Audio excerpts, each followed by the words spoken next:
Pemirsa, setelah gugurnya pemimpin Agung Ayatollah Said Ali Khamenei, Dewan Keamanan Ali Larijani, Menteri Intelijen hingga juru bicara IRGC dalam serangan agresor AS Zionis, kini stabilitas Iran menjadi sorotan dunia. Alih-alih kekosongan kekuasaan, prosesi, transisi dan juga konsolidasi kekuatan justru berjalan tanpa hambatan. Agresi AS Zionis Israel terhadap Republik Islam Iran mengakibatkan kehilangan yang tak terbayangkan dengan terbunuhnya pemimpin revolusi Islam Ayatollah Said Ali Khamenei. Sekretaris Dewan Keamanan Nasional tertinggi Iran Ali Larijani, Menteri Intelijen Iran hingga juru bicara IRGC Muhammad Ali Naini. AS dan sekutunya Zionis mengira dengan membunuh tokoh-tokoh sentral, Iran akan jatuh dalam kekacauan dan tumbang. Namun kalkulasi Barat sekali lagi menemui jalan buntu. Mekanisme konstitusional di Iran bekerja tanpa jeda dan tidak ada kekosongan kekuasaan. Teheran justru semakin kuat menunjukkan keteguhannya secara kolektif, bukan sekedar karisma individu.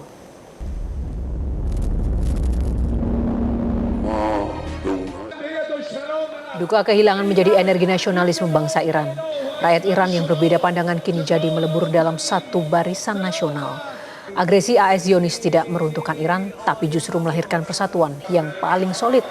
Iran hari ini membuktikan para pemimpin boleh gugur sebagai syuhada. Namun Republik Islam Iran tetap berdiri. Perlawanan pun masih akan berlanjut dan semakin kuat.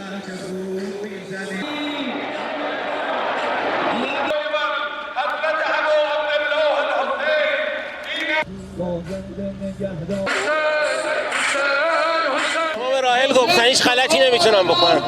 هیمنه آمریکا تو منطقه شکسته شده. هیمنه آمریکا تو دنیا شکسته شده. دیگه کسی برای آمریکا تره خورده میکنه. همه دنیا فهمیدن که کد تن کیه.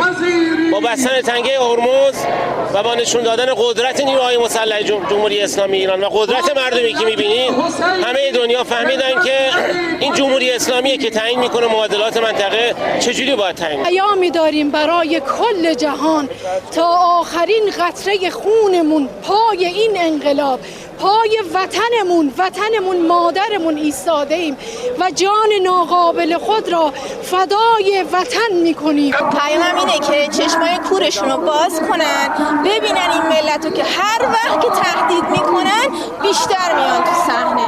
هر وقت که میان میگن که ما میخوایم بزنیم، مردم پررنگ‌تر میشن با قدرت بیشتری میان.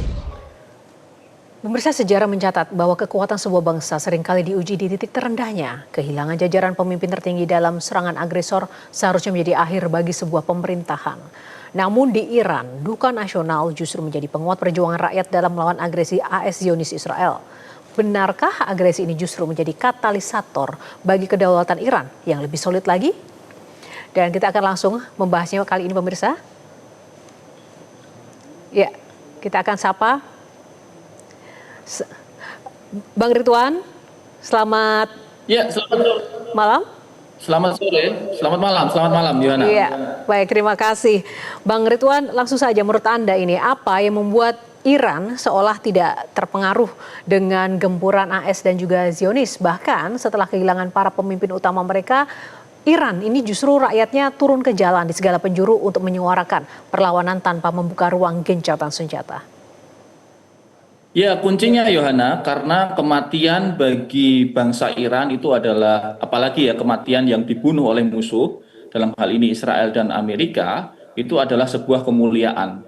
Itulah mengapa setiap pimpinan mereka yang wafat itu selalu diumumkan, posternya dipasang di jalan-jalan, dan pemakamannya dihadiri oleh ribuan orang. Karena bagi mereka itulah sebuah kemuliaan. Mereka ini berperang memang untuk mencari mati dalam artian mati mulia, syahid menurut mereka. Dan ini dibuktikan ya Yohana, karena hari ini kita mendapatkan update terbaru. Yang pertama adalah keberhasilan Iran meluncurkan rudal Intermediate Range Ballistic Missile atau IRBM yang hampir mencapai pangkalan militer Amerika Serikat Diego Garcia. Itu jaraknya sekitar 4.000 km dari Teheran.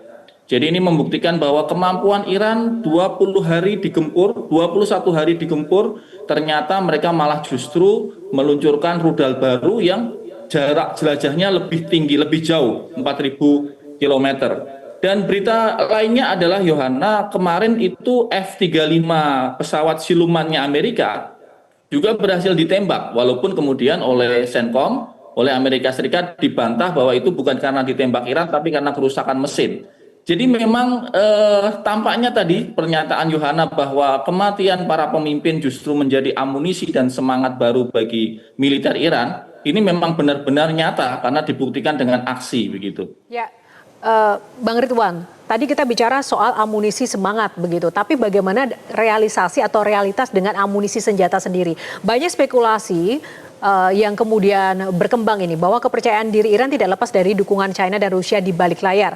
Walau di permukaan dan secara diplomatik kedua negara ini tidak pernah menyatakan dukungan apapun. Nah, apa logika di balik meja yang bisa kita lihat dari situasi peta kekuatan dunia ini? Karena secara realistis Iran digempur terus, apakah memang cukup logis ketika amunisi senjata mereka ternyata juga masih semakin kuat? Ya, amunisi ini kan sebenarnya sudah disiapkan berpuluh-puluh tahun sebelumnya ya, Yohana ya. Jadi mereka ini sebuah bangsa yang hampir setiap hari itu melakukan persiapan-persiapan karena mereka tahu pasti akan diserang pada satu titik, pada satu masa. Dan ini hampir puluhan tahun sudah disiapkan, termasuk juga rudal-rudal balistik di bawah tanah. Dan mungkin saja ada bantuan-bantuan, baik itu teknologi maupun persenjataan dari Rusia dan juga dari Tiongkok. Apalagi Iran ini diuntungkan dengan geografisnya yang sangat luas, termasuk wilayahnya pegunungan yang sangat tinggi. Jangan lupa Yohana, Iran itu luasnya 1/4 Amerika, 1/6 Eropa. Dia 80 kali negara Israel dan membentang dengan tereng pegunungan dan gurun-gurun pasir yang tandus, dan itu sangat menguntungkan mereka secara geopolitik wilayah. Dan tadi kenapa ini nggak habis-habis, bayangkan 21 hari mereka tiap hari masih bisa meluncurkan drone, mereka tiap hari masih bisa meluncurkan rudal balistik, artinya semangat saja tidak cukup, mereka ternyata mengimbanginya dengan semangat plus strategi militer yang jitu, termasuk ketika pimpinannya dibunuh, langsung saat itu juga diumumkan penggantinya. Dan yang dibunuh ini rata-rata usianya 70, 80 tahun, sementara berdasarkan data statistik, mayoritas rakyat Iran itu usianya antara 30 sampai 45 tahun. Artinya militernya masih banyak sekali kader-kader yang siap akan mengambil alih tongkat komando kepemimpinan Iran. Nah, sekarang bicara soal tongkat komando juga, ketika kita melihat bahwa para pemimpin senior atau yang sudah berusia lanjut, sudah kemudian banyak yang gugur begitu, langsung kemudian transisi ini begitu cepat terjadi dan langsung dilimpahkan begitu ke tokoh-tokoh muda Iran. Ini akan berdampak pada kekuatan Iran sendiri dan sejauh mana ini nanti efeknya untuk kemudian menghadapi agresor yang semakin membabi buta dan tidak berhenti sampai saat ini. Ya, Yohana, kekuatan Iran ini kan kekuatan sistem ya. Dia kekuatannya itu bukan pada figur per figur. Itu sudah dinyatakan oleh Shahid Ali Larijani ataupun juga Menteri Luar Negerinya Araghchi, bahwa siapapun yang dibunuh oleh Amerika dan Israel itu tidak akan menggoyahkan kepemimpinan militer maupun pemerintahan Iran, karena mereka dibangun dengan sistem kaderisasi yang sudah ditata dengan baik. Artinya siapapun yang dibunuh itu sudah disiapkan penggantinya. Ini akan berujung pada menjawab pertanyaan Yohana tadi, apa dampaknya kepada agresor dalam hal ini Israel dan Amerika, berujung pada keputusasaan dan kebingungan, terutama ketika Trump sudah mengatakan ke media bahwa wah Iran sudah habis, nggak ada angkatan laut, nggak ada angkatan udara, nggak ada drone. Sejam 2 jam setelah pernyataan itu dibalas dengan ratusan drone keluar, puluhan rudal balistik keluar. Artinya tidak sinkron antara pernyataan sepihak Amerika dengan kenyataan fakta militer di lapangan, Yohana. Nah, Bang Ridwan, ketika menghadapi agresor AS dan juga Zionis, Iran masih tegar dan teguh begitu. Nah, tapi sekarang strategi baru dari Amerika Serikat dan Zionis sendiri kemudian mendorong negara-negara Teluk yang juga ikut-ikutan sampai saat ini kemudian mengecam tindakan Iran karena ada beberapa efek-efek ke regional atau ke wilayah seperti Arab Saudi dan juga beberapa negara yang dalam tanda kutip menjadi sekutu Zionis. Apakah ini akan memperlemah Iran menurut Anda ketika harus berhadapan dengan negara-negara tetangga sendiri? Ya, pernyataan resmi dari Kementerian Luar Negeri Iran sudah menyatakan bahwa mereka tidak menyerang negara itu. Tetapi yang mereka serang adalah pangkalan-pangkalan militer Amerika yang digunakan untuk menyerang Iran berangkatnya dari negara-negara itu.